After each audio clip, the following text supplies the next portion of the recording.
But जो +2 का है दैट्स ईजी। तो बेटे आप अज पढ़न लगे हैं रिप्रोडक्शन इन ऑर्गेनिजम्स। तो बड़ा ही ईजी है, तुम लोअर क्लासेस दे विच पढ़ के आए हो।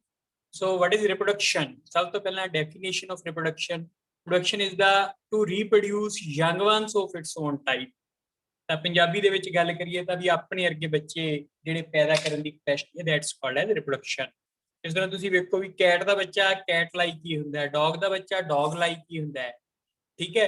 ਹਿਊਮਨ ਬੀਇੰਗ ਦਾ ਯੰਗ ਵਨ ਹੈ ਜਿਹੜਾ ਜਸਟ ਲਾਈਕ ਹਿਊਮਨ ਬੀਇੰਗ ਹੁੰਦਾ ਹੈ। So reproduction is the reproduce young ones of its own type।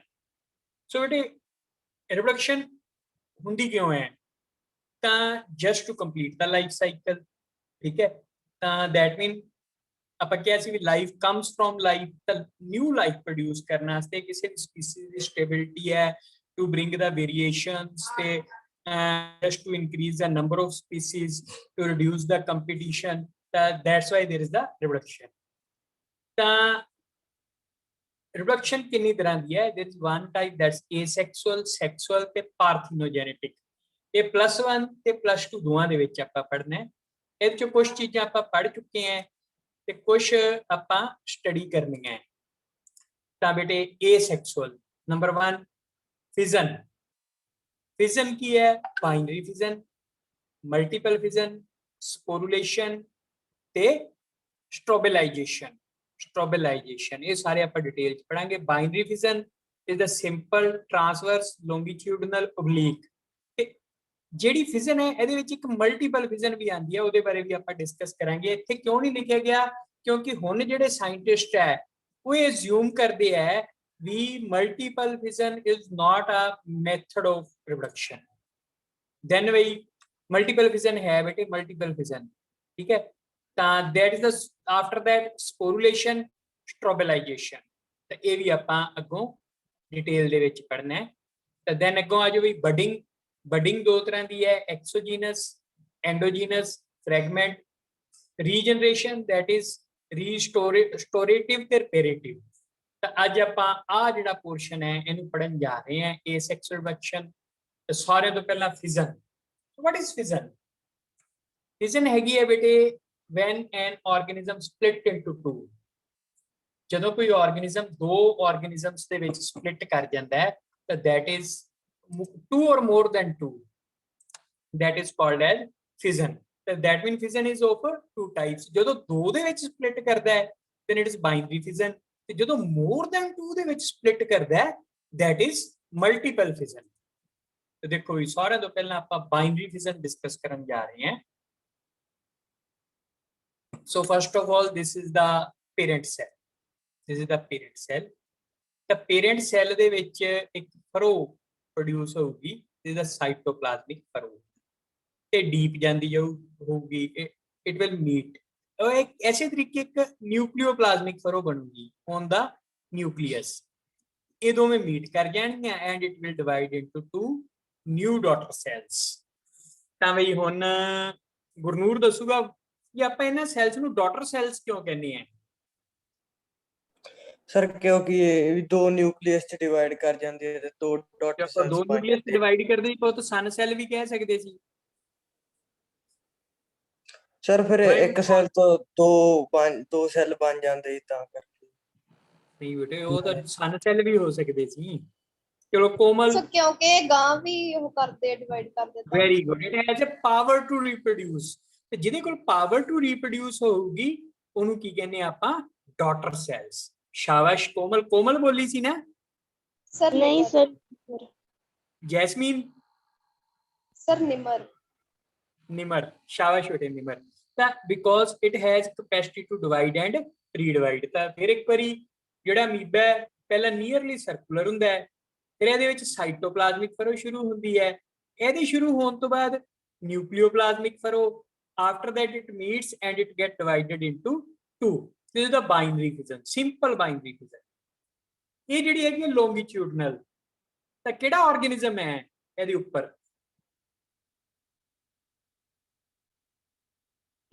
ਕਿਹੜਾ ਆਰਗੇਨਿਜ਼ਮ? this is Euglena।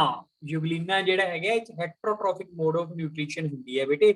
ਉੱਥੇ ਜਿਹੜੇ ਟ੍ਰਾਂਸਵਰਸ ਸੀ ਇੱਥੇ ਇੱਕ ਲੌਂਗੀਟਿਊਡਨਲੀ ਇੱਕ ਫਰੋ ਬਣੂਗੀ on the cytoplasm as well as on the nucleoplasm. ਇਹ ਡੀਪ ਹੁੰਦੀ ਜਾਊਗੀ and it will meet at the ends and it will divide into the two cells, two daughter cells। ਤਾਂ ਇਸ ਤਰੀਕੇ this is a longitudinal binary fission। this is the transverse like this। ਇੱਕ ਚੀਜ਼ ਯਾਦ ਰੱਖਿਓ, paramecium has two nuclei, one is vegetative, one is reproductive। micronucleus is reproductive and macronucleus is vegetative। ਤਾਂ reproduction ਲਈ ਜਿਹੜੀ sexual reproduction ਲਈ ਇਹ micronucleus ਕੰਮ ਆਉਂਦਾ ਹੈ ਤੇ ਇਹ ਬਾਕੀ ਬੋਡੀ ਦੀਆਂ ਐਕਟੀਵਿਟੀਜ਼ ਨੂੰ ਕੰਟਰੋਲ ਕਰਨ ਵਾਸਤੇ ਮੈਕਰੋਨਿਊਕਲੀਅਸ ਹੁੰਦਾ ਹੈ।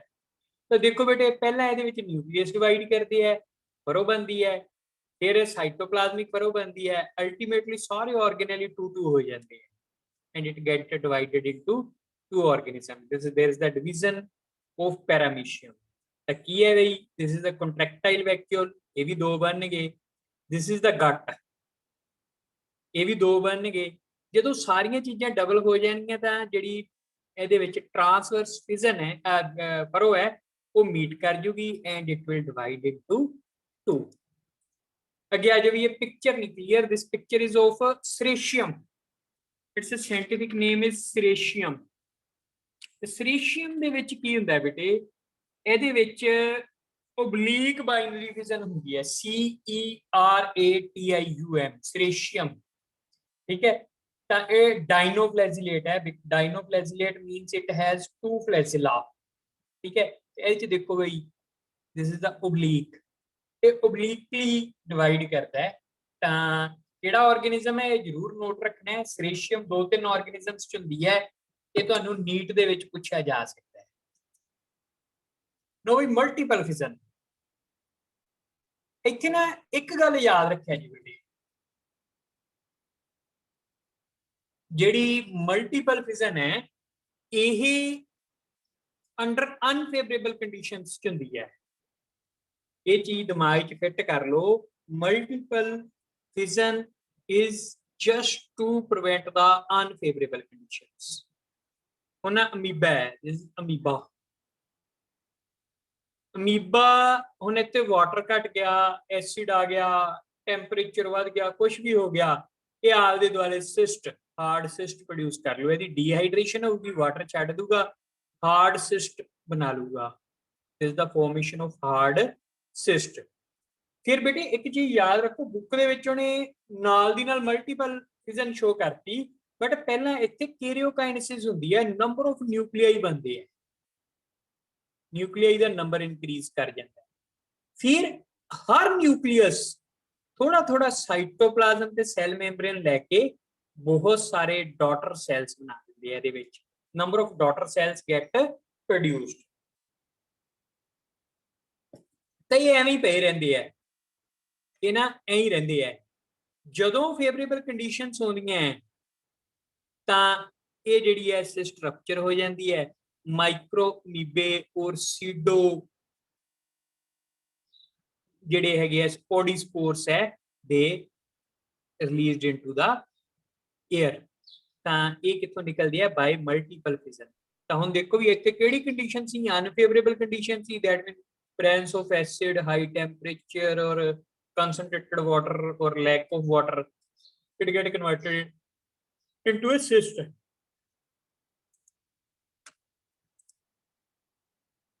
ਆ ਜਿਹੜੀ ਡਿਵੀਜ਼ਨ ਤੁਸੀਂ ਵੇਖ ਰਹੇ ਹੋ, this is in case of plasmodium।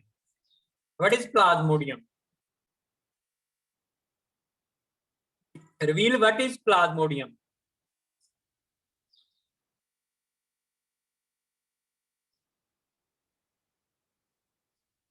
ਚਲੋ, plasmodium it's a malaria causing organism, ਜਿਹੜਾ ਮਲੇਰੀਆ ਕਰਦਾ ਹੈ।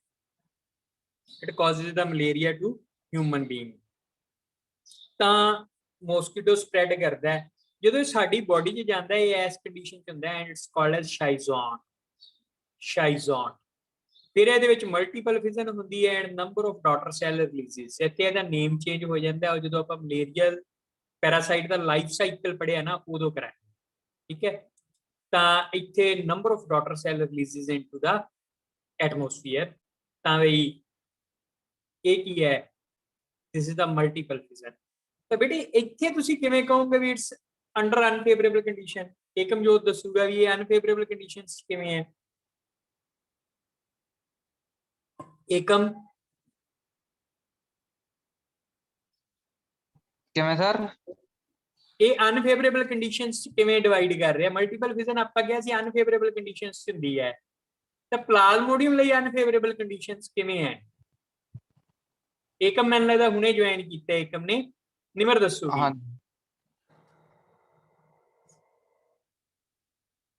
ਯੈਸ ਨਿਮਰ।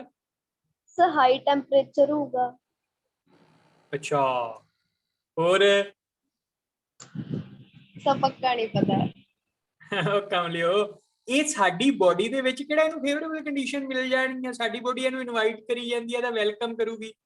ਸਾਡੀ ਬੋਡੀ ਦੇ ਅੰਦਰ ਵੀ ਮੈਕਰੋਫੇਜਿਸ ਆ, ਹੋਰ ਡਿਫੈਂਸ ਮੈਕੈਨਿਜ਼ਮਸ ਹੈਗੇ, ਆਪਾਂ ਹਿਊਮਨ ਡਿਜ਼ੀਜ਼ ਪੜ੍ਹਿਆ, ਤਾਂ ਇਹਨੂੰ ਕਿਲ ਕਰਨਗੇ। ਤਾਂ ਇਹ ਵੀ ਅਨਫੇਵਰੇਬਲ ਕੰਡੀਸ਼ਨਸ ਦੇ ਵਿੱਚ ਹੋ ਰਹੀ ਹੈ। ਸੋ ਦੈਟਸ ਵਾਈ ਜਿਹੜੇ ਨਿਊ ਸਾਇੰਟਿਸਟ ਹੈ, ਜਿਹੜੀਆਂ ਨਵੀਆਂ ਰਿਸਰਚ ਹੈ, ਜਿਹੜੀਆਂ ਨਵੀਆਂ ਬੁੱਕਸ ਪਬਲਿਸ਼ ਹੋ ਰਹੀਆਂ, ਉਹਦੇ ਵਿੱਚ ਇਹ ਕਿਹਾ ਗਿਆ ਹੈ multiple fission is not a mode of reproduction, it is just to prevent the overcome the unfavorable conditions। ਤੇ unfavorable conditions ਨੂੰ overcome ਲਈ ਕਰਨ ਲਈ multiple fission ਹੁੰਦੀ ਹੈ, ਵੈਸੇ multiple fission ਨਹੀਂ ਹੁੰਦੀ। ਇਸ ਚੀਜ਼ ਨੂੰ ਆਪਾਂ ਖਿਆਲ ਚ ਰੱਖਣਾ ਹੈ। ਚਲੋ ਬਈ next one, plasmatomy। Sir yes ਬੇਟੇ। ਸਰ ਫਿਰ ਜਦੋਂ ਉਹ ਡਾਟਰ ਸੈਲਸ ਰਿਲੀਜ਼ ਕਰ ਦਿੰਦਾ, ਫਿਰ ਉਹ ਓਵਰਕਮ ਕਿਵੇਂ ਕਰਦਾ ਕੰਡੀਸ਼ਨਸ ਨੂੰ? ਉਹੀ ਬੇਟੇ ਲਿਵਰ ਦੇ ਵਿੱਚ ਜਾ ਕੇ ਰਿਲੀਜ਼ ਕਰਦਾ ਹੈ। ਮਤਲਬ ਉੱਥੇ ਫਿਰ ਇਹਦੇ ਲਈ ਫੇਵਰੇਬਲ ਕੰਡੀਸ਼ਨਸ ਹੈ। ਆਪ ਫਿਰ ਇਹ ਡਾਈ ਤਾਂ ਨਹੀਂ ਕਰਦਾ? ਇਹਦੀ ਡੈਥ ਉਦੋਂ ਹੁੰਦੀ ਹੈ ਜਦੋਂ ਸਾਡੇ ਆਰਬੀਸੀ ਰਪਚਰ ਹੁੰਦੇ ਆ, ਉਹਦੇ ਨਾਲ ਪਾਇਰੋਜਨਸ ਰਿਲੀਜ਼ ਹੁੰਦੇ ਆ ਜਿਹੜੇ ਸਾਡਾ ਬੋਡੀ ਟੈਂਪਰੇਚਰ ਇਨਕਰੀਜ਼ ਕਰਦੇ ਆ। ਉਸ ਤੋਂ ਬਾਅਦ ਡਿਫੈਂਸ ਮੈਕੈਨਿਜ਼ਮ ਪਲਾਜ਼ਮੋਡੀਅਮ ਨੂੰ ਕਿਲ ਕਰਦਾ ਹੈ। ਠੀਕ ਹੈ, ਇਹ ਆਪਾਂ ਪੜ੍ਹਨਾ ਬਹੁਤ ਡਿਟੇਲ ਚ ਪੜ੍ਹਨਾ ਹੈ। +1 ਨੇ ਵੀ ਪੜ੍ਹਨਾ ਹੈ ਤੇ +2 ਨੇ ਵੀ ਪੜ੍ਹਨਾ ਹੈ। +1 ਨੇ ਕਿੰਗਡਮ ਪ੍ਰੋਟਿਸਟਾ ਚ ਪੜ੍ਹਨਾ ਹੈ ਤੇ +2 ਨੇ ਹਿਊਮਨ ਡਿਜ਼ੀਜ਼ਸ ਚ ਮੈਂ ਛੱਡਿਆ ਹੋਇਆ, ਤੁਹਾਨੂੰ ਕੋਲ ਬਾ ਕੇ ਕਰਾਉਂਗਾ ਇਹ ਟੌਪਿਕ। ਚਲੋ next one, this is the yes ਬੇਟੇ। ਕੁਛ ਨਹੀਂ ਸਰ। ਠੀਕ ਹੈ ਬੇਟੇ। Next one is the plasmotomy. Plasmotomy, so plasmotomy ਵੀ ਜਸਟ ਲਾਈਕ ਬਾਈਨਰੀ ਫਿਜ਼ਨ ਹੈ, ਬਟ ਇਹ ਚ ਨਾ ਆਰਗੇਨਿਜ਼ਮ ਕੁਝ ਨਹੀਂ ਸਪਲਿਟ ਹੁੰਦਾ। It split into more than 2 organism. ਤਾਂ ਮੋਸਟਲੀ ਨਾ ਓਵਿਲੀਆ ਦੇ ਵਿੱਚ ਓਪੇਲਾਈਨਾ ਚ ਹੁੰਦੀ ਹੈ ਬੇਟੇ। ਦਿਸ ਟੇਕਸ ਪਲੇਸ ਇਨ ਓਪੇਲਾਈਨਾ, ਮਲਟੀ ਨਿਊਕਲੀਏਟ ਹੈ। ਤਾਂ ਆ ਵੇਖੋ ਮੋਰ ਦੈਨ 2 ਯਾਨੀ ਕਿ 1 2 ਐਂਡ 3 ਡਾਟਰ ਸੈਲ ਦੇ ਵਿੱਚ ਡਿਵਾਈਡ ਹੋ ਰਿਹਾ ਹੈ। ਤਾਂ ਮੋਰ ਦੈਨ 2 3 ਵੀ ਹੋ ਸਕਦੇ, 4 ਵੀ ਹੋ ਸਕਦੇ, 5 ਵੀ ਹੋ ਸਕਦੇ ਆ। So this is just like a binary fission, but here the organism split into more than 2 organisms, divided into more than 2 organisms. That's why it is called as plasmotomy and takes place in the opelina. ये चीज याद रखियो, it takes place in the opelina। चलो आप आगे चलते हैं। Next one आ गया भाई बडिंग। सेकंड मोड ऑफ, पहला आप फिजन पढ़ी सी, second mode of reproduction is the budding। ਤਾਂ ਬਈ this is the hydra। ਤਾਂ ਬਈ ਹੁਣ ਦੱਸੂਗਾ ਆਪਣੇ ਸ਼ਾਹਵੀਰ, ਹਾਈਡਰਾ ਐਨੀਮਲ ਹੈ ਕਿ ਪਲਾਂਟ ਹੈ? ਹਾਈਡਰਾ ਸਰ ਪਲਾਂਟ ਹੈ ਜੀ। ਪਲਾਂਟ ਹੈ। ਚਲੋ ਬਈ ਨਿਮਰ। ਸਰ ਦੋਵੇਂ ਚੀਜ਼ਾਂ ਹੀ ਹੈ। ਅੱਛਾ ਕੋਮਲ। ਸਰ ਪਲਾਂਟ ਹੈ। ਤੇ ਲਾਸਟ ਚ ਰਹਿ ਗਈ ਆਪਣੇ ਕੋਲ ਜੈਸਮੀਨ। Sir plant. ਅੱਛਾ ਪਲਾਂਟ। ਸਾਰੇ ਜਾਣੇ ਪਲਾਂਟ ਕਹਿੰਦੇ ਆ ਬਈ, ਕੋਈ ਐਨੀਮਲ ਕਹਿਣ ਵਾਲਾ ਤਾਂ ਉਹ ਵੀ ਸਰ ਐਨੀਮਲ ਹੈ। ਸਰ ਐਨੀਮਲ ਹੈ ਕਿਆ, ਪਰ ਇਹ ਲੋਕੋਮੋਸ਼ਨ ਨਹੀਂ ਕਰਦਾ। ਹਾਂ this is animal. Hydrilla is plant. ਕਮਲੇ ਬੰਦਿਓ ਯਾਦ ਰੱਖਿਓ, hydrilla is a plant, hydra is a animal. ਇਹ ਸਿਲੈਂਟਰੇਟ ਹੈ ਤੇ ਇਹਦੀ ਬੋਡੀ ਤੇ ਵੀ ਕੀ ਇੱਕ ਪ੍ਰੋਟਿਊਬਰੈਂਸ ਨਿਕਲਦੀ ਹੈ। ਆ ਪ੍ਰੋਟਿਊਬਰੈਂਸ ਤੁਸੀਂ ਵੇਖਦੇ ਪਏ ਹੋ ਜਿੱਥੇ ਕਰਸਰ ਮੂਵ ਕਰ ਰਿਹਾ। ਇਹ ਪ੍ਰੋਟਿਊਬਰੈਂਸ ਗਰੋ ਕਰਦੀ ਹੈ ਬਈ। ਗਰੋ ਕਰਕੇ ਕੀ ਹੈ, ਇਹ ਮਤਲਬ ਕਿ ਨਿਊ ਆਰਗੇਨਿਜ਼ਮ ਬਣਾ ਦਿੰਦੀ ਹੈ, and it split from the body and it get divided into 2। ਤਾਂ ਇਟਸ ਐਕਸੋਜੀਨਿਕ ਜੀਨਸ ਬਡੀ। ਇਹ ਬੋਡੀ ਦੇ ਬਾਹਰ ਹੋ ਰਹੀ ਹੈ। ਦਿਸ ਇਜ਼ ਦ ਐਕਸੋਜੀਨਸ ਬਡਿੰਗ, ਯਾਦ ਰੱਖਿਓ, ਇਟਸ ਦ ਐਕਸੋਜੀਨਸ ਬਡਿੰਗ। ਚਲੋ ਐਕਸੋਜੀਨਸ ਚ ਇੱਕ ਨਵੀਂ ਹੋਰ ਪੜ੍ਹਦੇ ਆ, ਆ ਕੀ ਹੈ? ਸੈਕਰੋਮਾਈਸਿਸ ਸੈਰੀਵੇਸੀ। ਔਖਾ ਹੀ ਹੈ ਨਾ ਨਾਮ, ਸੈਕਰੋਮਾਈਸਿਸ ਸੈਰੀਵੇਸੀ। ਕਾਮਨ ਲੈਂਗੁਏਜ ਚ it's yeast, scientific name is saccharomyces cerevisiae. ਠੀਕ ਹੈ, ਆ ਵੇਖੋ ਵੀ ਇਹ ਨਿਊਕਲੀਅਸ ਹੈ, ਸਪਲਿਟ ਹੋ ਗਿਆ 2 ਦੇ ਵਿੱਚ, ਬਡ ਬਣ ਗਈ। ਠੀਕ ਹੈ, ਤੇ ਇਸ ਤਰ੍ਹਾਂ ਬਹੁਤ ਸਾਰੀਆਂ ਬਰਡਸ ਬਣਦੀਆਂ ਗਈਆਂ, ਤੇ ਜਿਹੜੇ ਡਾਟਰ ਯੀਸਟ ਸੈੱਲ ਹੈ ਇਹਦੇ ਨਾਲ ਹੀ ਜੁੜੇ ਰਹੇ ਐਂਡ ਦੇ ਫਾਰਮ ਇੱਕ ਚੇਨ ਬਣ ਗਈ। ਤਾਂ ਬੇਟੇ ਯੀਸਟ ਦੇ ਵਿੱਚ ਨਾ ਇਸ ਜਗ੍ਹਾ ਤੇ ਇੱਕ ਯਾਦ ਰੱਖਿਆ ਜੇ, ਇਸ ਟਰਮ ਨੂੰ ਆਪਾਂ ਯਾਦ ਰੱਖਣਾ ਹੈ, ਇਹਨੂੰ ਟੋਰੂਲੇਸ਼ਨ ਵੀ ਕਹਿੰਦੇ ਆ। This is also called as torulation. ਤੇ ਜਿਹੜੇ ਆ ਸੈਲਸ ਬਣੇ ਆ, these are called as torula. ਠੀਕ ਹੈ, ਤੇ ਇਹ ਕਿਉਂ ਕਹਿੰਦੇ ਆ ਉਹ ਤੁਹਾਨੂੰ ਅਗਲੀ ਪਿਕਚਰ ਵਿਖਾਉਣਾ। There is an organism that's torula, ਤੇ ਇਹ ਇਹਦੇ ਨਾਲ ਰਿਜ਼ੈਂਬਲ ਕਰਦੇ ਆ। ਵੇਖੋ ਇਹਦੇ ਨਾਲ ਰਿਜ਼ੈਂਬਲ ਕਰਦੇ ਆ ਜਦੋਂ ਮਾਈਕਰੋਸਕੋਪ 'ਚ ਰੱਖਦੇ ਆ। That's why that this is called as torula and this process is called as torulation also. Exogenous body ਦੇ ਨਾਲ, yes ਸਰ ਇਹ ਸਿਰਫ ਯੀਸਟ ਚ ਹੀ ਕਹਿੰਦੇ ਆ ਜੀ ਜਾਂ ਹੋਰ ਕਿਸੇ ਜਿਹੜੀ ਕੱਲੇ ਵਿੱਚ ਬਡਿੰਗ ਹੁੰਦੀ ਉਹਨੂੰ ਵੀ? ਬੇਟੇ ਕੱਲੇ ਯੀਸਟ ਚ ਯਾਦ ਰੱਖਿਓ, ਇਨ ਯੀਸਟ ਤभी एंडोजीनस बडिंग। ਤੇ ਇੱਥੇ ਮੈਂ ਨਾਮ ਲਿਖਣਾ ਭੁੱਲ ਗਿਆ, ਦਿਸ ਇਜ਼ ਜੈਮਿਊਲ। ਲੋਅਰ ਐਨੀਮਲਸ ਦੇ ਵਿੱਚ ਮਿਲਦਾ ਹੈ, ਪੋਰੀਫਰੰਸ ਦੇ ਵਿੱਚ। +1 ਵਾਲਿਆਂ ਨੂੰ ਆਪਾਂ ਸਟੱਡੀ ਕਰਾਵਾਂਗੇ ਜਦੋਂ ਇਸ ਤੋਂ ਅਗਲਾ ਚੈਪਟਰ ਹੀ ਉਹ ਸਟੱਡੀ ਹੋਣਾ ਹੈ। ਤਾਂ ਦਿਸ ਇਜ਼ ਜੈਮਿਊਲ। ਤੇ ਇਹਦੇ ਨਾਲ ਅੰਦਰ ਬਡਿੰਗ ਹੁੰਦੀ ਹੈ। Budding takes place inside the body and these are called as archaeocytes. These are the archaeocytes. This is the outer membrane, inner membrane, and these are the spicules. Calcareous ਹੁੰਦੇ ਆ ਇਹ ਬਈ, hard ਹੁੰਦੇ ਆ। ਇਹਦੇ ਜਿਹੜੇ ਨਵੇਂ ਸੈੱਲ ਬਣਦੇ ਆ, they get formed inside the gemule. ਆ ਜਿਹੜੀ opening ਹੈ, this is called as micropyle.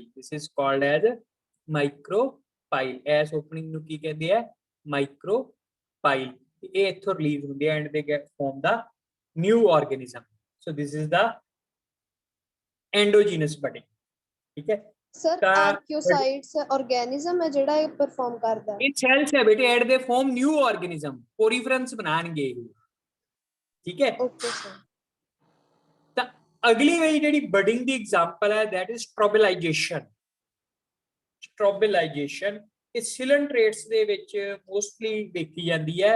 ਇੱਥੇ ਇੱਕ ਚੀਜ਼ ਜ਼ਰੂਰ ਦਿਮਾਗ ਦੇ ਵਿੱਚ ਫਿੱਟ ਕਰ ਲਈਓ, ਜਿਹੜੀਆਂ ਇਹਦੀਆਂ ਬਡਿੰਗਸ ਹੈ ਡਿਟੈਚ ਹੁੰਦੀਆਂ with tentacles, this is called as ephyra. Larval form is called as ephyra. ਯਾਦ ਰੱਖਿਓ, larval form is called as ephyra. ਅੱਜ ਤੋਂ 3-4 ਸਾਲ ਪਹਿਲਾਂ ਨੀਟ 'ਚ ਕੁਐਸਚਨ ਆ ਚੁੱਕਿਆ ਹੈ, ਇਟਸ ਅ ਲਾਰਵਲ ਫਾਰਮ। ਠੀਕ ਹੈ, ਲਾਰਵਲ ਫਾਰਮ ਆਫ ਇਫਰਾ।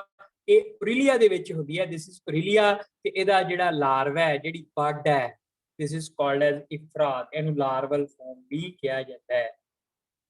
ਠੀਕ ਹੈ, so this is the strobilization. Segment form ਦੇ ਵਿੱਚ ਇਹਦੇ ਵਿੱਚ ਬਡਿੰਗ ਹੁੰਦੀ ਹੈ and it detaches from the body. ਇੱਥੇ ਮਾਊਥ ਹੁੰਦਾ ਹੈ, ਦਿਸ ਇਜ਼ ਦਾ ਮਾਊਥ ਮੈਨੂਬਰੀਅਮ। ਇਹਨੂੰ ਆਪਾਂ ਸਟੱਡੀ ਕਰਨਾ ਤੇ ਇਹ ਜਿਹੜਾ ਹੈਗਾ ਇੱਕ ਨਿਊ ਆਰਗੇਨਿਜ਼ਮ ਬਣਾ ਦਿੰਦਾ, that's new aurelia. And this process is called as strobilization. It's a type of budding. This is called as strobilization. याद रखियो, strobilization is a type of budding and it takes place in Aurelia. ये जरूर याद रखना है, this takes place in case of Aurelia. So भाई third one पहला आपा पढ़िया fission, दूजा पढ़िया आपा budding, third one is the आ देखो भाई ये microscopic structure है, that's of IFRA. Third one is fragmentation. ਤਾਂ ਆਪਣੇ ਨਾ ਜਿਹੜੇ ਬੱਚੇ ਪਿੰਡਾਂ ਦੇ ਆ, ਉਹਨਾਂ ਨੇ ਖਾਲ ਦੇ ਵਿੱਚ, ਜਿੱਥੇ ਖਾਲ ਵਗਦਾ ਹੋਵੇ ਜਾਂ ਜਿੱਥੇ ਪਾਣੀ ਵਗਦਾ ਹੋਵੇ ਜਾਂ ਖੜਾ ਹੋਵੇ, ਥ੍ਰੈਡ ਲਾਈਕ ਸਟਰਕਚਰ ਦੇਖੀਆਂ ਹੋਣਗੀਆਂ। ਗ੍ਰੀਨ ਥ੍ਰੈਡ ਲਾਈਕ ਸਟਰਕਚਰ ਵਾਲ ਤੇ ਲੱਗੀਆਂ ਹੁੰਦੀਆਂ ਖਾਲ ਦੀ ਤੇ ਉਹ ਕੀ ਹੁੰਦਾ? ਦੈਟ ਸਪਾਇਰੋਗਾਇਰਾ ਐਂਡ ਯੂਲੋਥ੍ਰਿਕਸ, ਦੋ ਹੁੰਦੇ ਆ। ਤਾਂ ਬੇਟੇ ਇਹ ਸਪਲਿਟ ਹੋ ਜਾਂਦੇ ਆ। ਇੱਥੇ ਨਾ ਤੁਸੀਂ ਇੱਕ ਹੁਣ ਧਿਆਨ ਨਾਲ ਸੁਣਨਾ, ਮੈਂ ਤੁਹਾਡੇ ਤੋਂ ਇੱਕ ਕੁਐਸਚਨ ਪੁੱਛਣਾ ਲਾਸਟ ਦੇ ਵਿੱਚ। ਠੀਕ ਹੈ, ਧਿਆਨ ਨਾਲ ਸੁਣਿਆ ਜੀ। these are the cells of 1 2 3 and 4 cells of ਸਪਾਇਰੋਗਾਇਰਾ ਇੱਕ ਫਿਲਾਮੈਂਟ ਬਣਾਉਂਦੇ ਪਏ ਹੈ, ਸੈਲਸ ਰਲ ਕੇ ਇੱਕ ਫਿਲਾਮੈਂਟ ਬਣਾਉਂਦੇ ਪਏ ਹੈ, ਇਹ ਇੱਥੋਂ ਡਿਟੈਚ ਹੋ ਗਿਆ, ਡਿਟੈਚ ਹੋਣ ਤੋਂ ਬਾਅਦ ਕੀ ਹੈ ਫਿਰ ਗਰੋ ਕਰਨ ਲੱਗ ਗਿਆ and there is the formation of more cells. ਇਹ ਫ੍ਰੈਗਮੈਂਟੇਸ਼ਨ ਹੁੰਦੀ ਹੈ, ਟੁੱਟਦਾ ਰਹਿੰਦਾ ਹੈ ਤੇ ਨਵੇਂ ਆਰਗੇਨਿਜ਼ਮ ਬਣਾਉਂਦਾ ਰਹਿੰਦਾ ਹੈ, ਇਟ ਸਪਲਿਟ ਹੁੰਦਾ ਹੈ, ਨਵੇਂ ਆਰਗੇਨਿਜ਼ਮ ਨਵੇਂ ਫਿਲਾਮੈਂਟਸ ਬਣਦੇ ਆ, ਆਰਗੇਨਿਜ਼ਮ ਨੂੰ ਨਿਊ ਫਿਲਾਮੈਂਟਸ ਗੈਟ ਫਾਰਮਡ। ਤਾਂ ਅੱਗੇ ਆ ਜਾਓ ਬੇਟੇ। ਸਰ ਸਮਝ ਨਹੀਂ ਆਇਆ ਜੀ। ਮੈਂ ਸਮਝਾਉਣਾ ਪੁੱਤ। this was the spirogyra, ਇੱਕ ਫਿਲਾਮੈਂਟ ਸਟਰਕਚਰ ਹੈ, ਫਿਲਾਮੈਂਟ ਦੇ ਵਿੱਚ ਇੱਥੇ ਆਪਾਂ ਨੂੰ 1 2 3 ਐਂਡ 4 ਸੈੱਲ ਦਿਖਦੇ ਪਏ ਹੈ। ਇਹ ਫਿਲਾਮੈਂਟ ਟੁੱਟ ਜਾਂਦਾ ਹੈ, ਟੁੱਟ ਕੇ ਕੀ ਹੈ ਫਿਲਾਮੈਂਟ ਫਿਰ ਲੰਬਾ ਹੋਣ ਲੱਗ ਜਾਂਦਾ ਹੈ, ਨਵੇਂ ਸੈੱਲ ਐਡ ਕਰਨ ਲੱਗ ਜਾਂਦਾ ਹੈ, 2 ਫਿਲਾਮੈਂਟ ਬਣ ਗਏ, ਠੀਕ ਹੈ। ਇਹਦੀਆਂ ਫ੍ਰੈਗਮੈਂਟਸ ਤੋਂ 4 ਫਿਲਾਮੈਂਟ ਬਣ ਗਏ, new filaments get formed from the fragments of older one, ਪੁਰਾਣੇ ਦੀਆਂ ਜਿਹੜੀਆਂ ਫ੍ਰੈਗਮੈਂਟਸ ਹੈ ਉਹਦੇ ਤੋਂ ਨਿਊ ਫਿਲਾਮੈਂਟਸ ਬਣਨੇ ਸ਼ੁਰੂ ਹੋ ਗਏ। ਤਾਂ ਬੇਟੇ ਆਹ ਪਿਕਚਰ ਬੜੀ ਔਖੀ ਲੱਭੀ ਹੈ, ਠੀਕ ਹੈ। ਦਿਸ ਇਜ਼ ਮਾਰਕੈਂਸ਼ੀਆ, ਮਾਰਕੈਂਸ਼ੀਆ ਲੋਅਰ ਆਰਗੇਨਿਜ਼ਮ ਹੈ, ਠੀਕ ਹੈ। ਤਾਂ ਇਹਦੇ ਵਿੱਚ ਨਾ, ਇਹਦੇ ਵਿੱਚ ਵੀ ਦਿਸ ਇਜ਼ ਅ ਥੈਲਸ, ਥੈਲਸ ਪਤਾ ਕੀ ਹੁੰਦਾ, ਵਾਟ ਇਜ਼ ਥੈਲਸ, ਕੋਈ ਦੱਸ ਸਕਦਾ ਹੈ? ਉਹਨੂੰ ਮੇਰੇ ਵੱਲੋਂ ਇੱਕ ਪੈਨ ਇਨਾਮ। What is thallus, what is the difference between thallus and body? Sir thallus flatten structure ਹੁੰਦਾ ਹੈ। ਨਾ, ਚਲੋ ਕੋਸ਼ਿਸ਼ ਕਿੰਨੇ ਕੀਤੀ ਸੀ, ਕੌਣ ਬੋਲਿਆ ਸੀ? ਸਰ ਨਿਮਰ। ਨਿਮਰ। ਅੱਛਾ ਬੇਟੇ ਥੈਲਸ ਇਟਸ ਅਨਡਿਫਰੈਂਸ਼ੀਏਟਡ ਬੋਡੀ, ਜੇ ਕਿ ਰੂਟ ਸਟੈਮ ਲੀਵ ਅਨਡਿਫਰੈਂਸ਼ੀਏਟਡ ਹੋਣ, ਤੇ ਦਿਸ ਇਜ਼ ਦਾ ਅਨਡਿਫਰੈਂਸ਼ੀਏਟਡ ਬੋਡੀ ਜਿਹੜੀ ਤੁਸੀਂ ਸਕਰੀਨ ਤੇ ਵੇਖ ਰਹੇ ਹੋ, this is of marchantia, lower plants ਦੇ ਵਿੱਚ ਹੁੰਦੀ ਹੈ, ਠੀਕ ਹੈ। ਉਹਦੇ ਬਾਰੇ +1 ਵਾਲਿਆਂ ਨੇ ਤਾਂ ਪੜ੍ਹਨਾ, +2 ਵਾਲੇ ਪੜ੍ਹ ਚੁੱਕੇ ਆ, ਇਹਨਾਂ ਨੂੰ ਤਾਂ ਪਤਾ ਹੋਣਾ ਚਾਹੀਦਾ ਸੀ, ਇਹਨਾਂ ਨੇ ਦੱਸਿਆ ਹੀ ਨਹੀਂ। ਤੇ ਇਹਦੇ ਉੱਪਰ ਨਾ ਕੱਪ ਸ਼ੇਪ ਬੋਡੀ ਹੈ, these are the cup shaped bodies, cup shaped bodies, ਠੀਕ ਹੈ। ਆ ਲੋਅਰ ਵਨ ਜਿਹੜੀਆਂ ਹੈਗੀਆਂ ਆ 4, these are reproductive, ਠੀਕ ਹੈ। these are the cup shaped bodies and this is called as gamete, ਤੇ ਇਹਦੇ ਚੋਂ ਜਿਹੜੇ ਸੈਲਸ ਨਿਕਲ ਕੇ ਨਿਊ ਥੈਲਸ ਬਣਾਉਂਦੇ ਆ, ਨਿਊ ਥੈਲਾਈ ਬਣਾਉਂਦੇ ਆ, ਠੀਕ ਹੈ। ਤਾਂ ਜਿਹੜੀ ਮੇਲ ਥੈਲਸ ਹੈ ਉਹਦੇ ਚੋਂ ਨਿਕਲ ਕੇ ਮੇਲ ਥੈਲਾਈ ਬਣਨਗੇ, ਜੇ ਫੀਮੇਲ ਥੈਲਸ ਹੈ ਉਹਦੇ ਚੋਂ ਨਿਕਲ ਕੇ ਫੀਮੇਲ ਆਰਗੇਨਿਜ਼ਮ ਜਾਂ ਫੀਮੇਲ ਥੈਲਸ ਬਣੂਗੀ। ਸੋ these are the thalli, sorry gamete और gamete, GEMME, gamete और gamete। ਤਾਂ ਬਈ ਹੁਣ ਆ ਗਿਆ ਰੀਜਨਰੇਸ਼ਨ, ਇਸ ਤੋਂ ਬਾਅਦ ਕੁਐਸਚਨ ਦੀ ਵਾਰੀ ਹੈ। ਤਾਂ ਆ ਵੇਖੋ ਬਈ ਦਿਸ ਇਜ਼ ਪੈਲਾਨੇਰੀਆ, ਇਹ ਤੁਹਾਨੂੰ ਵੀਡੀਓ ਵੀ ਵਿਖਾਈ ਹੋਈ ਹੈ ਸ਼ਾਇਦ, ਇਹਨੂੰ ਕੱਟਤਾ ਆਪਾਂ, 2 ਬਣ ਗਏ। ਦਿਸ ਇਜ਼ ਹਾਈਡਰਾ, ਇਹਨੂੰ ਕੱਟਤਾ, 2 ਬਣ ਗਏ। ਸਟਾਰਫਿਸ਼ ਇਹਦੇ 5 ਪੀਸਿਸ ਕਰ ਦਿਓ, 5 ਬਣ ਗਏ, 5 fishes will be get formed. So this is the regeneration. Regeneration ਕੀ ਹੈ, regain the lost part of body। ਇਹਦੀ ਟੇਲ ਕੱਟ ਕਰਤੀ, ਟੇਲ ਨੇ ਹੈਡ ਬਣਾ ਲਿਆ ਤੇ ਹੈਡ ਨੇ ਟੇਲ ਬਣਾ ਲਈ। ਇਹਦੀ ਇੱਕ ਆਰਮ ਕੱਟ ਕਰਤੀ, ਇਹਨੇ ਨਵੀਂ ਆਰਮ ਬਣਾ ਲਈ, ਇਹਨੇ ਪੂਰੀ ਬੋਡੀ ਬਣਾ ਲਈ। Reformation of the lost part of body and this process is also called as morpholepsis। ਇਹ ਯਾਦ ਰੱਖਣਾ ਹੈ, ਦਿਮਾਗ ਦੇ ਵਿੱਚ ਫਿੱਟ ਕਰ ਲਓ, this process is also called as morpholepsis, ਠੀਕ ਹੈ। this process is also called as morpholepsis। ਇਸ ਚੀਜ਼ ਨੂੰ ਤੁਸੀਂ ਯਾਦ ਰੱਖਣਾ ਹੈ। ਜੇ ਬੋਡੀ ਬਾਹਰੋਂ ਹੁੰਦੀ ਹੈ ਰਿਪੇਅਰੇਟਿਵ ਹੈ ਤੇ ਰੀਸਟੋਰਿਵ ਹੈ। ਰਿਪੇਅਰੇਟਿਵ ਦੇ ਵਿੱਚ ਕੀ ਆਪਾਂ ਉੱਥੇ ਪੜ੍ਹਿਆ ਸੀ, ਰਿਪੇਅਰੇਟਿਵ ਵੀ ਜੇ ਮੰਨ ਲਓ ਵੀ ਮੇਰੀ ਉਂਗਲ ਤੋਂ ਸਕਿਨ ਉੱਡ ਗਈ ਤੇ ਸਕਿਨ ਆਊਗੀ, ਜਿਹੜਾ ਪੀਸ ਡਿੱਗਿਆ ਉਹ ਡੀਕੰਪੋਜ਼ ਹੋ ਜਾਊ, ਤੋਂ ਇਹ ਥੋੜੀ ਵੀ ਕਮਲ ਸਰ ਨਵੇਂ ਬਣ ਜਾਣਗੇ। ਜਾਂ ਮੇਰੀ ਉਂਗਲ ਅੱਗੋਂ ਕੱਟੀ ਗਈ ਤੇ ਉੱਥੇ ਮੇਰੀ ਆਈ ਆ ਜੂਗੀ, ਮੈਂ ਉਂਗਲ ਨਾਲ ਵੇਖਦਾ ਫਿਰੂੰਗਾ ਨਾ, ਉੱਥੇ ਉਹੀ ਸਕਿਨ ਆਊਗੀ, ਦੈਟਸ ਰਿਪੇਅਰੇਟਿਵ। ਤੇ ਰੀਸਟੋਰਿਵ ਜਿਹਨੇ ਆਪਦਾ ਪਾਰਟ ਹੀ ਰੀਸਟੋਰ ਕਰ ਲਵੇ, ਸਾਰੀ ਬੋਡੀ ਦਾ ਪਾਰਟ ਹੀ ਰੀਸਟੋਰ ਕਰ ਲਵੇ, ਫੰਕਸ਼ਨਲ ਪਾਰਟ ਗੈਟ ਰੀਸਟੋਰਡ, ਠੀਕ ਹੈ। ਇੱਕ ਤਾਂ ਬੋਡੀ ਦਾ ਪੋਰਸ਼ਨ ਹੈ ਜਿਹੜਾ ਕੱਲਾ ਫੰਕਸ਼ਨ ਨਹੀਂ ਕਰ ਸਕਦਾ, ਦੈਟਸ ਰਿਪੇਅਰੇਟਿਵ। ਤੇ ਜੇ ਪੂਰੀ ਬੋਡੀ ਦਾ ਬਣਾ ਲਵੇ, ਦੈਟ ਇਜ਼ ਰੀਸਟੋਰਿੰਗ, ਠੀਕ ਹੈ।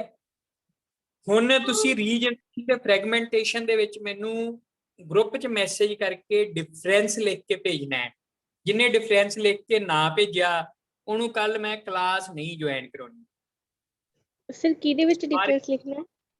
ਰੀਜਨਰੇਸ਼ਨ ਤੇ ਫ੍ਰੈਗਮੈਂਟੇਸ਼ਨ ਦੇ ਵਿੱਚ ਮੇਨ ਡਿਫਰੈਂਸ ਇੱਕੋ ਹੀ, ठीक है। ਤਾਂ ਬਈ ਜਿਹਨੇ ਨੈਟ ਤੋਂ ਜਾਂ ਬੁੱਕ Sir? ਚੋਂ ਵੇਖਿਆ ਉਹ ਮੈਨੂੰ ਪਤਾ ਲੱਗ ਜਾਣਾ ਹੈ। ਯੈਸ ਸਰ ਤੁਸੀਂ ਰੀਜਨਰੇਸ਼ਨ ਦੇ ਨਾਲ ਕਿਹੜੀ ਟਰਮ ਦੱਸੀ ਸੀ ਇੱਕ ਹੋਰ? ਰਿਪੇਰੇਟਿਵ ਤੇ ਰੀਸਟੋਰਿਵ। ਰਿਪੇਅਰ ਤੋਂ ਰਿਪੇਰੇਟਿਵ ਤੇ ਰੀਸਟੋਰ ਤੋਂ ਰੀਸਟੋਰਿਵ। ਠੀਕ ਹੈ। ਠੀਕ ਹੈ ਸਰ। ਚਲੋ ਬਈ ਸਪੋਰ ਫਾਰਮੇਸ਼ਨ ਇਹ ਬੜੀ ਮਜ਼ੇਦਾਰ ਚੀਜ਼ ਹੈ ਬਈ। ਕਈ ਵਾਰੀ ਨਾ ਮੰਨ ਲਓ ਵੀ ਨਿਮਰ ਬ੍ਰੈਡ ਲੈ ਕੇ ਆਈ ਤੇ ਘਰੇ ਲਿਆ ਕੇ ਰੱਖਤੀ ਤੇ ਇਹਨੇ ਖਾਧੀ ਹੈ ਨਹੀਂ ਤੇ 5-6 ਦਿਨ ਬਾਅਦ ਕਾਲੀ ਹੋ ਗਈ। ਆਦੀ ਮੰਮੀ ਨਾਲ ਲੜ ਪਈ, ਕਹਿੰਦੀ ਮੰਮਾ ਵੇਖੋ ਫਰੈਸ਼ ਲਿਆਂਦੀ ਸੀ, ਪੋਲੀਥੀਨ ਚ ਪਈ ਪਈ ਕਾਲੀ ਹੋ ਗਈ। ਮੈਂ ਦੁਕਾਨਦਾਰ ਨਾਲ ਨਾ ਕਹਿੰਦੀ ਪੈਸੇ ਮੁੜਾ ਕੇ ਲਿਆਉਣੀ ਹੈ। ਤੇ ਨਿਮਰ ਐ ਕਿਉਂ ਹੋਇਆ? ਸਰ ਉੱਪਰ ਬ੍ਰੈਡ ਮੋਲਡ ਆ ਗਿਆ, ਫੰਗਸ। ਉਹਦੇ ਸਪੋਰਸ ਜਿਹੜੇ 에ਅਰ ਦੇ ਵਿੱਚ ਸੀ ਤੇ ਜਦੋਂ ਉਹਨੂੰ ਪੈਕਿੰਗ ਕਰਦੇ ਪਏ ਸੀ ਤਾਂ ਉਹ ਪੋਲੀਥੀਨ ਨਾਲ ਤੇ ਬ੍ਰੈਡ ਨਾਲ ਸਟਿਕ ਹੋਏ ਪਏ ਸੀ। ਠੀਕ ਹੈ। ਤੇ ਸਾਡੀ 에ਅਰ ਦੇ ਵਿੱਚ ਇੰਨੇ ਸਪੋਰਸ ਹੈ, ਧਿਆਨ ਨਾਲ ਸੁਣੋ, ਇੰਨੇ ਸਪੋਰਸ ਹੈ, ਇਹ ਮਾਈਕਰੋਸਕੋਪਿਕ ਹੈ। ਜੇ ਸਾਨੂੰ ਦਿਖਣ ਲੱਗ ਜਾਣ ਤਾਂ ਸਾਡੀਆਂ ਅੱਖਾਂ ਅੱਗੇ ਸਾਨੂੰ ਸਾਡਾ ਹੱਥ ਵੀ ਨਹੀਂ ਦਿਖਣਾ। ਹੁਣ ਧਿਆਨ ਨਾਲ ਇੱਕ ਬੜੀ ਖਤਰਨਾਕ ਗੱਲ ਹੋਰ ਸੁਣ ਲਓ, ਕਹੋਗੇ ਸਾਰੇ ਡਰਾਉਂਦੇ ਹੈ। ਤੁਸੀਂ ਮਾਸਕ ਯੂਜ਼ ਕਰਦੇ ਹੋ, ਜਿਵੇਂ ਮੰਨ ਲਓ ਨਿਮਰ ਗਈ ਕਿਤੇ ਮਿਲਣ ਜਾਂ ਕੋਮਲ ਕਹਿੰਦੀ ਮੈਂ ਆਪਦੀ ਭੂਆ ਕੋਲ ਹੈ ਸਰ, ਪਤਾ ਨਹੀਂ ਨਾਨਕਿਆਂ ਦੇ ਹੈ। ਠੀਕ ਹੈ। ਤੇ ਇਹਨੇ ਮਾਸਕ ਲਾਈ ਰੱਖਿਆ ਸਾਰਾ ਦਿਨ। ਤਾਂ ਮਾਸਕ ਜਦੋਂ ਲਗਾਈ ਰੱਖਿਆ ਤੇ ਸਾਡੇ ਨੋਜ਼ ਦੇ ਵਿੱਚੋਂ ਜਦੋਂ ਅਸੀਂ ਬਰੀਥਿੰਗ ਕਰਦੇ ਆਂ, ਅਸੀਂ ਬਾਹਰ 에ਅਰ ਕੱਢਦੇ ਆਂ ਤਾਂ ਉਹਦੇ ਚ ਮੋਇਸਚਰ ਹੁੰਦਾ। ਮਾਸਕ ਕੀ ਹੋ ਗਿਆ? ਮੋਇਸਟ ਹੋ ਗਿਆ। ਮੋਇਸਟ ਹੋਣ ਤੋਂ ਬਾਅਦ ਕੀ ਹੋਇਆ? ਮਾਸਕ ਵਾਰਮ ਵੀ ਸੀ, ਕਿਉਂਕਿ ਸਾਡੀ ਜਿਹੜੀ 에ਅਰ ਬਾਹਰ ਆ ਰਹੀ ਹੈ ਉਹਦਾ temperature optimum temperature that is 37 degree C ਹੈ। ਤੇ ਹੁਣ ਸਪੋਰਸ 에ਅਰ ਦੇ ਵਿੱਚ ਬਹੁਤ ਹੈ। ਠੀਕ ਹੈ। ਤਾਂ ਉਹ ਸਪੋਰਸ ਕੀ ਹੋਏ ਬਈ? ਸਟਿਕ ਕਰ ਗਏ ਉਹਨੂੰ। ਤੇ ਜਦੋਂ ਉਹਨੂੰ ਮੋਇਸਚਰ ਪਲੱਸ ਵਾਰਮ ਟੈਂਪਰੇਚਰ ਮਿਲ ਗਿਆ ਦੇ ਵਿਲ ਜਰਮੀਨੇਟ। ਤੇ ਜਿਹੜੀ ਮਿਊਕਰਜਿਲੋਸਿਸ ਨਾਮ ਸੁਣ ਰਹੇ ਹੋ, ਕਹਿ ਰਹੇ ਹੋ ਵੀ ਬਲੈਕ ਫੰਗਸ ਦਾ ਅਟੈਕ ਹੋ ਰਿਹਾ ਹੈ, ਉਹ ਜ਼ਿਆਦਾ ਐਕਸੈਸਿਵ ਯੂਜ਼ ਆਫ ਮਾਸਕ ਕਰਕੇ ਹੋ ਰਿਹਾ ਹੈ। ਮਾਸਕ ਆਪਦੇ ਕੋਲ 3 ਜਾਂ 4 ਰੱਖੋ। ਇੱਕ ਜਿਹੜਾ ਯੂਜ਼ ਕਰ ਲਿਆ ਉਹਨੂੰ ਧੁੱਪੇ ਰੱਖ ਦਿਓ 2 ਜਾਂ 3 ਦਿਨ ਲਈ, 2 ਦਿਨ ਲਈ ਰੱਖ ਦਿਓ, ਉਸ ਤੋਂ ਬਾਅਦ ਉਹਨੂੰ ਯੂਜ਼ ਕਰੋ। ਕਾਰਨ ਕੀ ਹੈ? ਫੰਗਸ ਜਾਂ ਹੋਰ ਮਾਈਕਰੋ ਆਰਗੇਨਿਜ਼ਮਸ ਦੇ ਜਿਹੜੇ ਸਪੋਰ ਹੈ ਉਹ ਯੂਵੀ ਰੇਡੀਏਸ਼ਨਸ ਦੀ ਪ੍ਰੈਜ਼ੈਂਸ 'ਚ ਕਿਲ ਹੋ ਜਾਂਦੇ ਆ। ਤੇ ਸਨਲਾਈਟ ਤੋਂ ਸਾਡੇ ਕੋਲ ਕੀ ਆ ਰਹੀਆਂ? ਯੂਵੀ ਰੇਡੀਏਸ਼ਨਸ ਆ ਰਹੀਆਂ ਤੇ ਦੇ ਗੈਟ ਕਿਲਡ। ਸੋ ਇਹ ਤੁਹਾਡੇ ਸਾਰਿਆਂ ਲਈ ਸੁਜੈਸ਼ਨ ਹੈ ਵੀ ਜਿਹੜਾ ਸੇਮ ਮਾਸਕ ਹੈ ਉਹ ਅਗਲੇ ਦਿਨ ਯੂਜ਼ ਨਾ ਕਰੋ, ਉਹਨੂੰ 2 ਦਿਨ ਛੱਡ ਕੇ ਯੂਜ਼ ਕਰੋ। ਚਲੋ ਠੀਕ ਹੈ, ਅੱਗੇ ਚੱਲਦੇ ਹਾਂ ਆਪਾਂ ਆਪਣੇ ਟੌਪਿਕ ਤੇ, ਦੈਟ ਇਜ਼ ਸਪੋਰ ਫਾਰਮੇਸ਼ਨ। ਤਾਂ ਸਾਰਿਆਂ ਤੋਂ ਪਹਿਲਾਂ ਜੂਸਪੋਰਸ, ਇਹਨੂੰ ਧਿਆਨ ਨਾਲ ਸੁਣਿਆ ਜੇ ਪੁੱਤ, ਇਹਦੇ ਚ ਨਾ ਟਰਮਨੋਲੋਜੀ ਬੜੀ ਔਖੀ ਹੈ। ਦਿਸ ਕਲਾਈਡੋਮੋਨਸ ਆਰਗੇਨਿਜ਼ਮ, ਕਲਾਈਡੋਮੋਨਸ ਹੈ that produces the ਜੂਸਪੋਰ।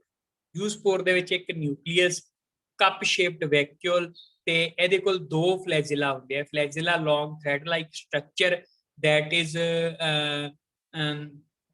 for movement। ਠੀਕ ਹੈ। ਤਾਂ ਆ ਜਾਓ ਬਈ ਹੁਣ ਇਹਨੂੰ ਅੱਗੇ ਚੱਲ ਕੇ ਵੇਖੀਏ। This is zoospore. ਹੁਣ ਫਲੈਜਿਲਾ ਦੇ ਵਿੱਚ ਤੁਹਾਨੂੰ ਫਰਕ ਨਜ਼ਰ ਆ ਰਿਹਾ ਹੈ। 2 ਫਲੈਜਿਲਾ ਦੱਸੇ ਸੀ, ਕੀ ਫਰਕ ਹੈ? ਬੋਲ ਪਿਆ ਕਰੋ ਪੁੱਤਰੋ। ਸਰ ਫਸਟ ਵਾਲੇ ਫਲੈਜਲਾ ਤੇ ਹੇਅਰ ਲਾਈਕ ਸਟਰਕਚਰਸ ਨੇ। ਹਾਂ, ਦੂਜਾ ਸਮੂਥ ਹੈ। ਤੇ ਜਿਹਦੇ ਹੇਅਰ ਲਾਈਕ ਸਟਰਕਚਰ ਹੁੰਦੇ ਆ, this is called as tinsel shaped. This is tinsel shaped and this is smooth flagella. This is tinsel shaped and this is smooth.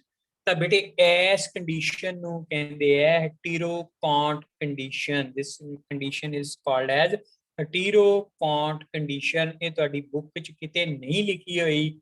NCERT ਨੇ ਇੱਕ ਵਰਡ ਯੂਜ਼ ਕੀਤਾ ਹੋਇਆ ਹੈਟੀਰੋਕੌਂਟ, ਤੇ NCERT ਨੂੰ ਚੱਕ ਕੇ ਤੁਹਾਡੇ ਨੀਟ 'ਚ ਕੁਐਸਚਨ ਪੈ ਜਾਣੀ ਹੈ।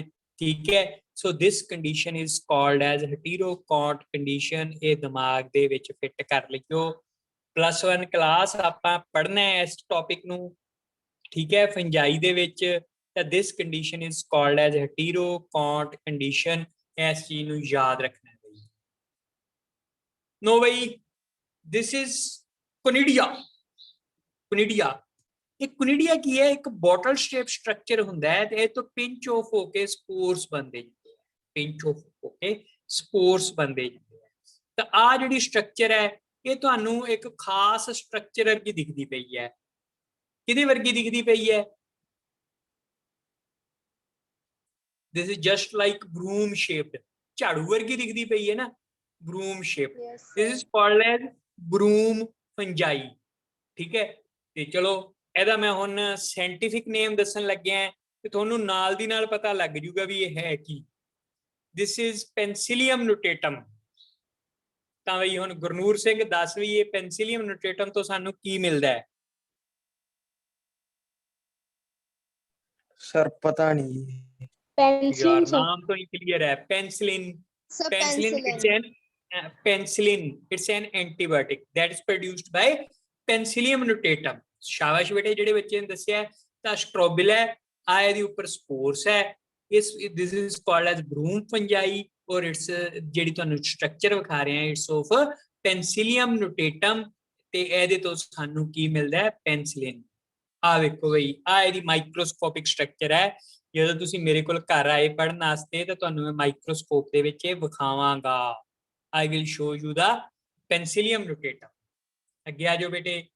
ਫਿਰ ਆ ਵੀ ਇੱਕ ਮਾਈਕਰੋਸਕੋਪਿਕ ਸਟਰਕਚਰ ਹੈ, ਦਿਸ ਇਜ਼ ਆਫ ਪੈਨਸਿਲੀਅਮ ਨੋਟੇਟਮ। ਆਪਾਂ ਇਹਨੂੰ ਕਲਚਰ ਕਰਾਂਗੇ ਕਿੰਨੂ ਜਾਂ ਸੰਤਰੇ ਦੇ ਛਿਲਕੇ ਤੇ ਇਹ ਤੁਹਾਨੂੰ ਦਿਖਾਵਾਂਗੇ ਵੀ ਅਸਲ ਦੇ ਵਿੱਚ ਪੈਨਸਿਲੀਅਮ ਕਿਵੇਂ ਦਿਖਦੀ ਹੈ। ਅਸਲ 'ਚ ਐ ਦਿਖਦੀ ਹੈ ਬੇਟੇ। ਆ ਤੁਹਾਨੂੰ ਕਾਫੀ structure ਦਿਖਣਗੀਆਂ।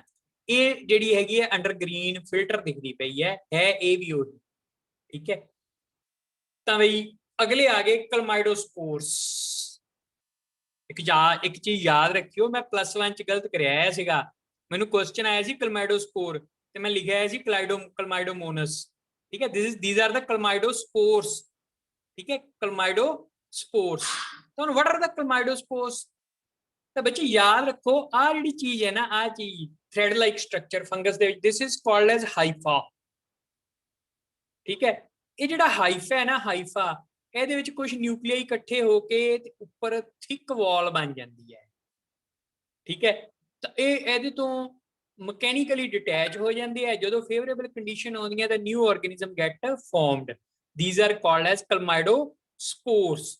thick walled from the hypha, thick walled structures from the hypha are called as ਕਲਮਾਈਡੋਸਪੋਰਸ।